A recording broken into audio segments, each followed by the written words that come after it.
Hello everyone! Today I am going to be showing my process from start to finish of creating a press-on nail set. Now this has been pretty requested as well. I haven't really got much for a vlog this week, so I thought I would just post this. And this is the nail set that I'm going to be doing today. So this is based off RM's song called Lost. I fancy doing a green set, so this is the one that I'm going to be doing. I've chosen the Apres medium stiletto sized nail tips, sized them all out, and I've also filed around the cuticle area for myself. I have very round nail beds, as you can see, so I do have to do this. Sometimes I'll do it after, but most of the times I'll do it before. But I haven't done anything else. I've just sized out my nails and I have filed the edges. I haven't filed the tops and I haven't buffed any of the nails at all. So this is what I'm going to be doing now. So what I'm doing here is I'm just filing the nail so that the plastic on the end is gone. So I will go ahead and do all of these just so that you don't have to sit here and be bored, because I think this is going to be quite a long video because I want to be as in-depth as possible.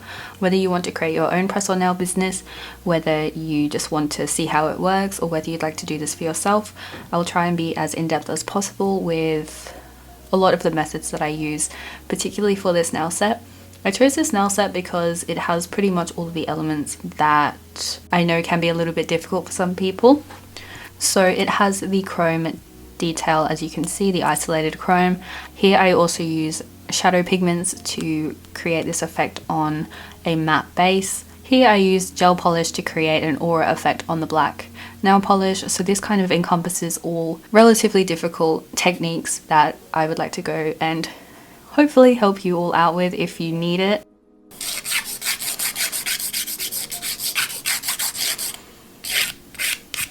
Next I am using the Apres Gel X Prep. This is the acid free tip primer and it is the silver one. So this one is designed for the nail tips rather than the gold one, which is designed for your natural nail beds, I think. Definitely don't use this one on your natural nail beds, please. This is really handy because it stops me having to hand buff everything with a buffer, and I have quite sore wrists and hands as it is, so this really does help negate any of that really intense kind of soreness that I get.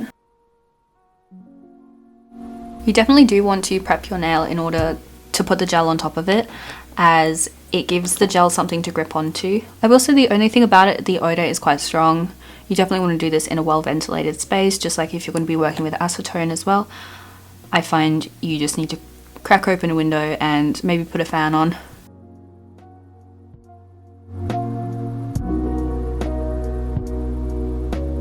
And unfortunately, without the ventilation, the scent does linger, so you can get headaches and things. Next, I'm going to be using a black and a milky white nail polish. The black nail polish that I'm using is the Model 1's nail polish. I think this is fine. It's relatively cheap and the bottle is a 15ml bottle, which is great for me. It means I don't run out of it too quickly. And the milky white is the Mayor nail polish in MS01, and this has definitely become my favorite milky white nail polish. I just love it so much, and I have a few more on the way because I'm very closely out of this one. I think I'm going to do everything on my bare stand if I can. So with black nail polish, you really don't want it to be very pigmented the first coat or anything like that, because it can wrinkle. So I like to do a very thin coat at the beginning and just gently build it up rather than do a super thick coat, have it all bubble and have it opaque, but the light not be able to fully cure the gel.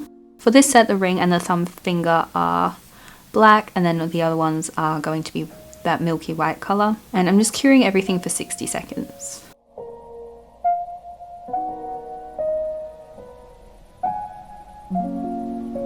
Next, I'm going to be using the Mayor nail polish.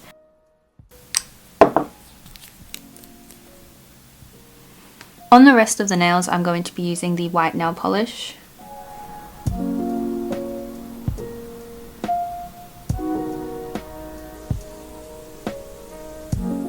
By the way, I hope you're enjoying the setup. I will definitely be doing videos with this angle a lot more now, like tutorials and things like that. The other angles I will definitely keep using for my vlog because I do quite like them. But I wanted to make sure that I was constantly in frame because I can't actually see what I'm filming. And I was inspired by Get Pressed Nails by C. She is so lovely and her content is incredible.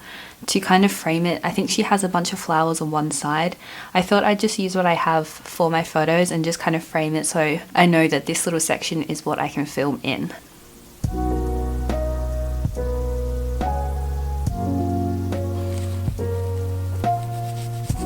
I've just gone ahead and wiped all the uncured gel off using some isopropyl alcohol. Now for 2 of the nails on each hand, so 4 nails, I am going to be using this matte top coat.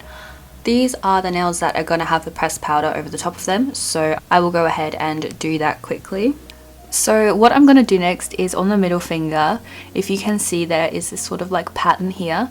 Now I use blooming gel for this. I'm not sure what else you could use for this, but I personally use blooming gel.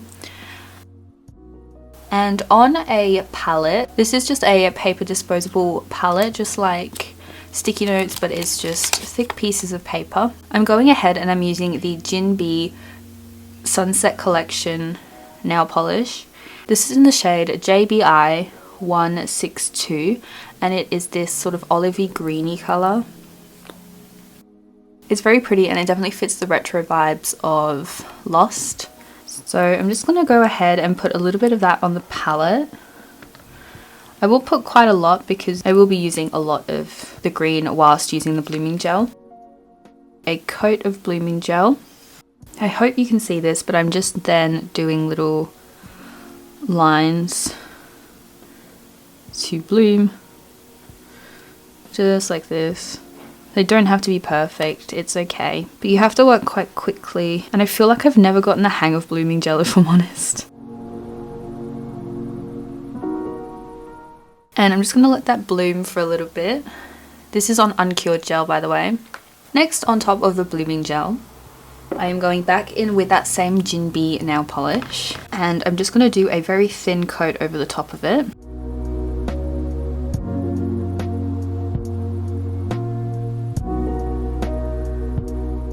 Whilst they're curing, I am then going to go into an eyeshadow palette. I am going to go with some green sort of colours. Now if this palette looks a bit grotty, it's because I use it all the time for nails. And I'll probably go into some of the greens here as well, and also a black shade.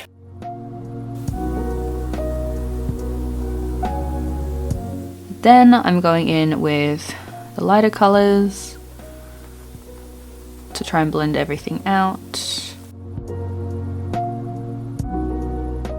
Right, as you can see, these are done.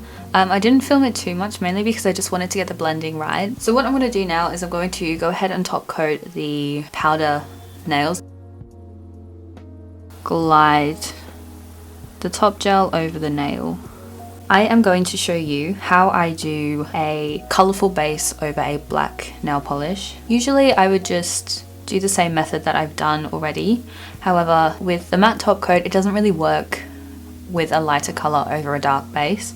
So what I have is this little pinchy thing, and you can just grab a sponge. This came with the sponge. You can cut up sponge of yourself, just any sort of makeup, cosmetic sponge, anything like that, or you can even use a cleaning sponge I've seen people use before. Now for this, I'm going into my very worn, very battered, very well loved MPA palette. Now this is by Miss Pink Nail. I'm going to go in with a mixture of this colour here, this green, this one and this one.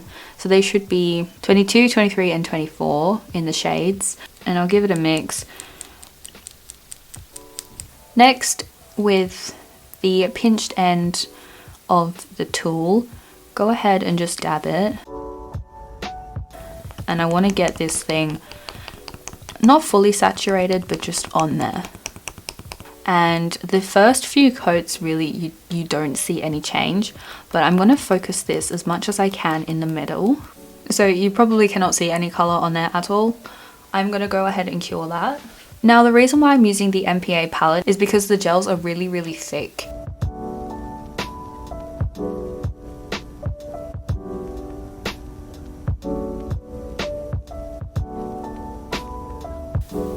At the beginning, for the first few coats, I just kind of do it wherever.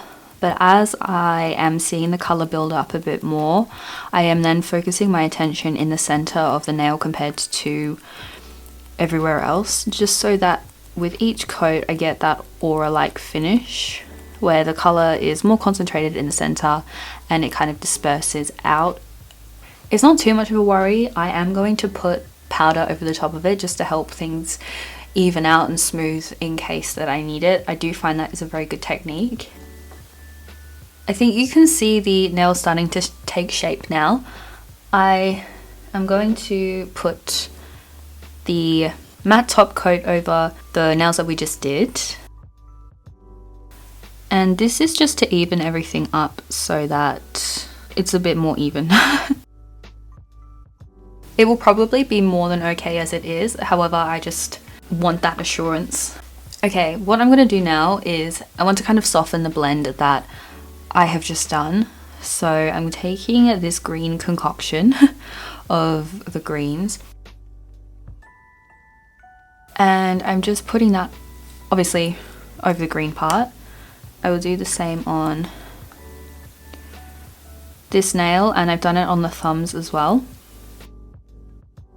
Then I'm taking a black colour and as you can see I'm just softening the blend here just so that it is a nice ombre colour or ombre effect, I guess. I know this is probably taking a little bit longer than an airbrush would, however it is a lot safer, especially for your lungs. You don't need to ventilate the room too much, you don't need to put a respirator, anything like that. You can just use pigments and a matte top coat to achieve this effect. I'm just taking my big fluffy brush again and I'm going to dust everything off. Now on the nails that we still have powder on, I'm going to top coat them. I could just go straight into the matte coat, however I want to top coat them first because I have had it before where the matte top coat has just gone really streaky underneath and it's just become a whole mess.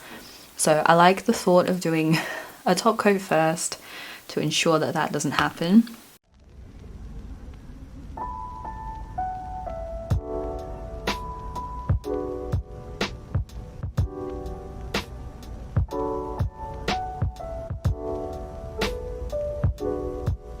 Now I'm going to be using the Kenny U matte top coat. I had a comment the other day asking what the role of this is because they just put chrome on top of a top coat. You can easily do that. You could do the reverse chrome method. Now I like to use this specifically for isolated chrome. I don't think I made that quite clear, but for isolated chrome designs such as this, I just find using a matte top coat like this a lot better. What you could do is you could just do a top coat, put the chrome all over the nail and then draw the design. I'm not confident enough to be able to do that I'm going to get the design done 100%, and unfortunately once you wipe it off you're going to have to put the chrome back on, and doing that multiple times might not allow the chrome to stick.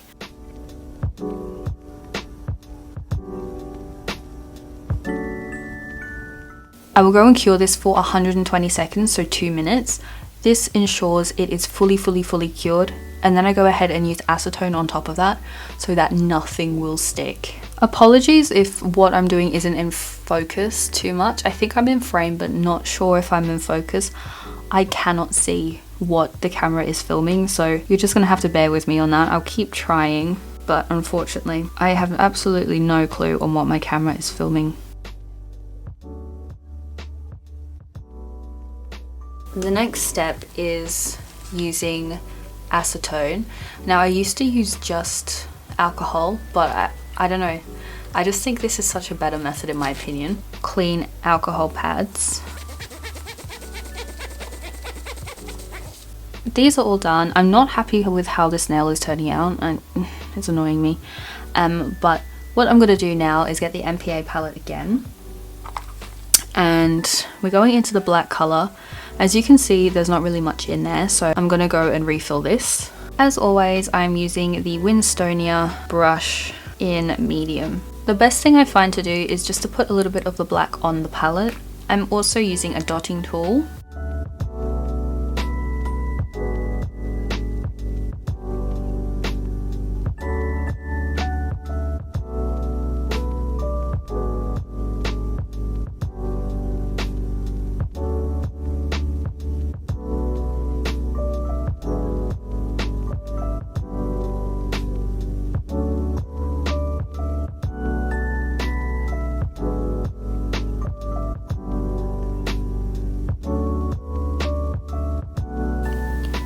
like so, and then around it there's going to be a very thin border.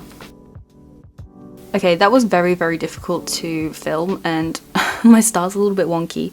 That's okay, it's just going on my fingers, I don't really mind. The lines are very thin, if you can see, and this is going to be cured for 90 seconds. I find for the MPA palette, I cure for 90 seconds and it doesn't go glittery. If I cure any less, it does go glittery, and if I cure any more, it does struggle to stick. So for me, 90 seconds is a pretty good spot. Some people find that that is too long for their lamp. Other people find that they might need a little bit longer. It all depends on what you're using and your lamp. Next, again, some more stars. This is very, very difficult to film, I'm being honest.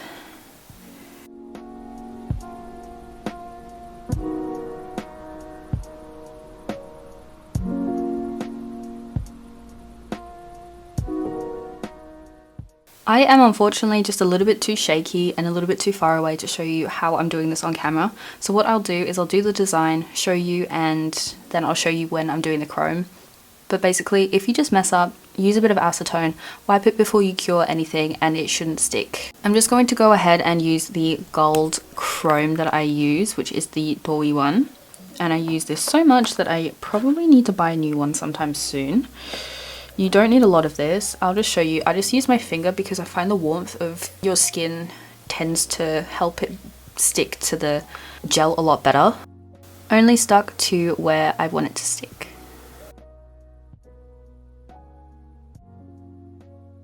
These are what the nails look like. So all we need to do now is dust off all of the excess chrome powder with this fluffy brush, slightly green.